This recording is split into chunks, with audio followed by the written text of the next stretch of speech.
Bio study channel में आपका स्वागत है। मैं माया कराड़िया फिर से एक नए टॉपिक के साथ आज हम अध्ययन करने वाले हैं एम्ब्रियोजेनेसिस के विभिन्न स्टेजेस, एम्ब्रियो डेवलपमेंट के विभिन्न स्टेप्स हम आपको समझाएंगे।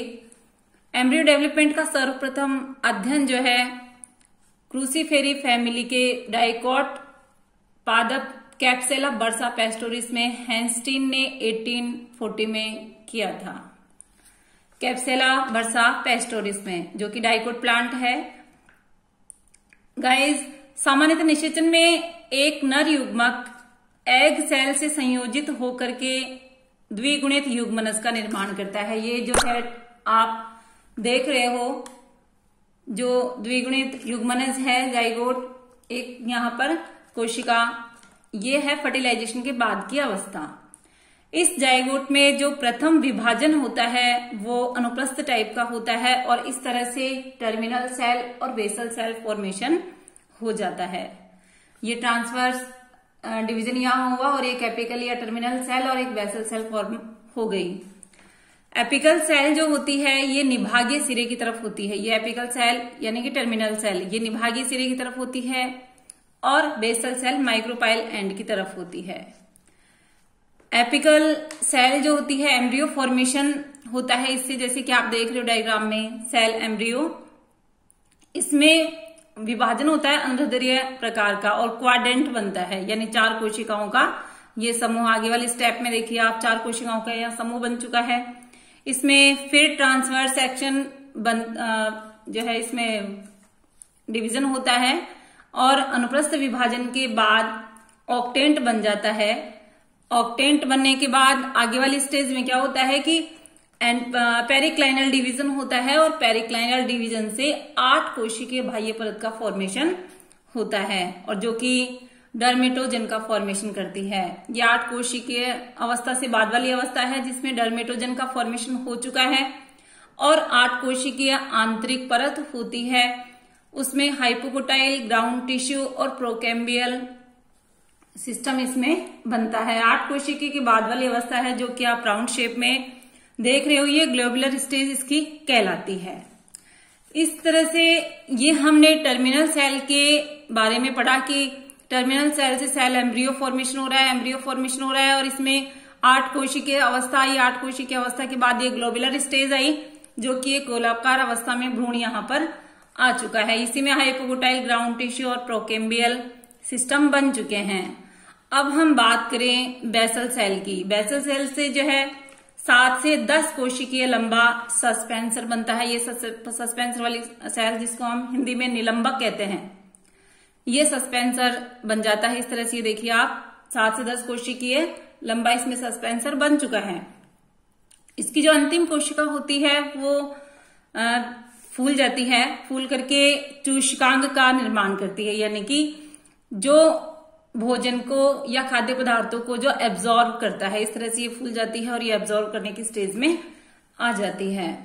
निलंबक या सस्पेंसर की जो भ्रूणीय सिरा होता है इसकी तरफ कोशिका मूलांकुर शीर्ष बनाती है। ये टर्मिनल सेल के विभाजन के फलस्वरूप, यानी बारंबार टर्मिनल सेल में विभाजन होता है तो ये भ्रूण गोलाकार ग्लोबुलर स्टेज में आ जाता है। बाद में फिर ये हार्ट शेप स्टेज में आप देख रहे हो, हार्ट स्टेज वाली कंडीशन आपकी ये है और ग्लोबुलर स्टेज की ये है। इस तरह से 2 पालियों में ये विभक्त हो जाता है। पालियों के मध्य जो ग्रूव बन जाती है, खांच बन जाती है, इसके आगे वाली स्टेज में देखिए ये शूट मेरिस्टेम इसमें बनता जा रहा है और ये पे यहाँ पर रूट मेरिस्टेम इसमें बनता जा रहा है। ये जो है यहाँ पर ग्रूव बनती जा रही है क्योंकि डाइकोट प्लांट के बारे में हम अध्ययन कर रहे हैं। ग्लोबुलर स्टेज, फिर हार्ट शेप, फिर 2 पालियां, इसके अंदर 2 लोब्स ये बन चुकी है। इसके मध्य में जो ये खांच है, ये ग्रूव बनी हुई है, ये शूट मेरिस्टेम का डेवलपमेंट कर रही है और शूट मेरिस्टेम की जो स्थिति है इन बीज पत्रों के बीच में यहाँ पर होती है। बीज पत्र पार्श्वीय कंडीशन में इसमें आ जाते हैं। भ्रूणीय अक्ष, ये जो भ्रूणीय अक्ष है इससे इसका बीज पत्रों के स्तर से ऊपर का जो भाग होता है वो एपिकोटाइल कहलाता है और ये है एपिकोटाइल और ये हाइपोकोटाइल स्टेज में आ जाता है। शूट मेरिस्टेम से प्ररोह तंत्र या शूट का सिस्टम बनता है और रूट मेरिस्टेम से रूट वाला भाग यानी कि मूल तंत्र विकसित होता है। ये जो कोटिलिडन्स है इनके अंदर भोजन संचित रहता है जो अंकुरण के समय जो नया सीडलिंग बनता है उसको डेवलप करने के लिए पर्याप्त होता है।